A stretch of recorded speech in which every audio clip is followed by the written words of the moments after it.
Conferenza stampa oggi di presentazione degli eventi dell'iniziativa sulle orme di Pietro in terra agrigentina, che vedrà appunto la chiesa agrigentina da aprile a luglio commemorare 3 anniversari.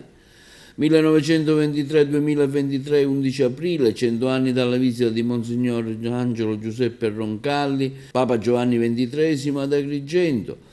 1923-2023, 7-9 maggio, 30 anni della visita di San Giovanni Paolo II ad Agrigento. 2013-2023, dall'8 al 10 luglio, 10 anni del viaggio apostolico di Papa Francesco a Lampedusa. Sentiamo Don Damiano. 130-10, il passaggio 100 anni fa dell'allora cardinale Angelo Giuseppe Roncalli e poi Papa Giovanni XXIII nel suo viaggio in Sicilia del 1923 con visita al seminario della nostra arcidiocesi di Agrigento.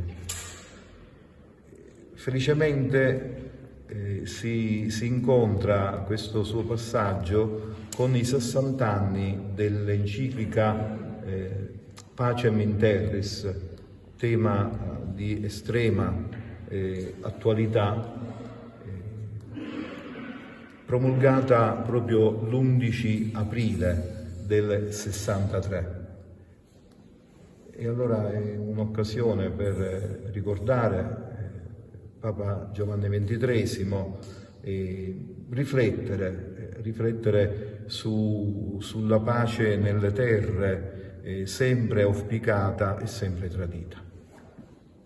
Il secondo appuntamento sono i 30 anni del passaggio di Giovanni Paolo II, passaggio che si ricorda per quel grido, direi, appassionato circa i mafiosi, no? Con quella esortazione: convertitevi.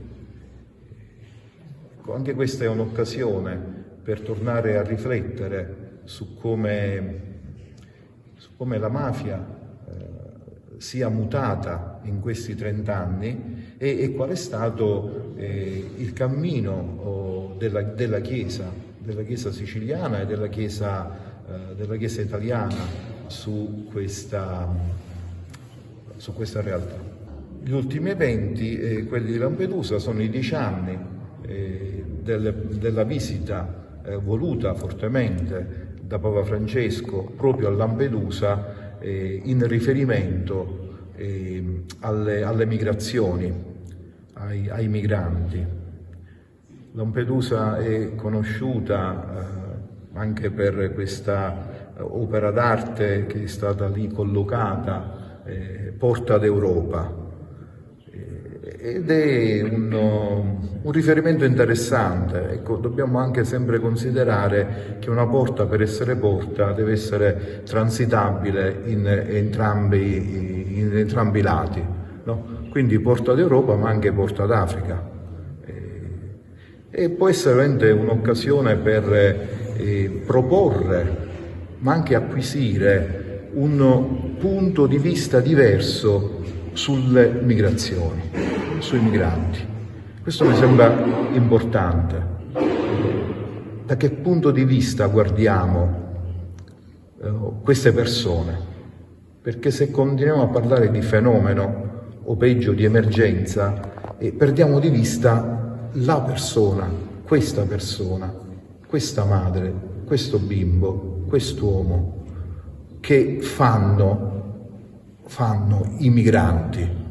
Ma ognuno di questi ha una storia, ha dei drammi, ha dei ricordi, ha delle gioie, ha dei lutti, no?